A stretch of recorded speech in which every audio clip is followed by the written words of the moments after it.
بسم اللہ الرحمن الرحیم۔ حدیث نمبر صحیح بخاری حدیث نمبر 177 and 178 177 and 178۔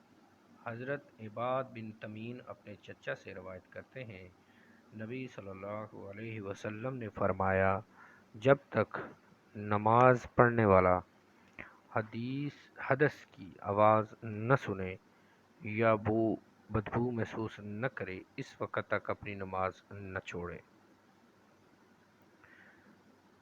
حدیث نمبر 178، حضرت محمد بن حنفیہ سے روایت ہے، انہوں نے کہا، حضرت علی نے فرمایا، میری مزی بکثرت خارج ہوتی تھی، لیکن رسول اللہ صلی اللہ علیہ وسلم سے اس کے متعلق دریافت کرنے میں مجھے شرم آتی تھی، اس لیے میں نے حضرت مقداد بن اسود رضی اللہ تعالیٰ عنہ سے کہا، تم مسئلہ دریافت کرو۔ انہوں نے پوچھا تو آپ نے فرمایا، اس میں صرف وضو ہے، اور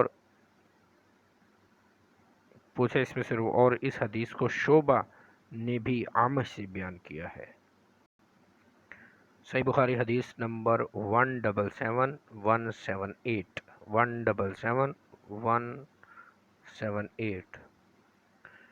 Narrated Abbad bin Tamim, my uncle said, the Prophet said, one should not leave his prayer unless he hears sound or smells something۔ صحیح بخاری حدیث نمبر 177 178۔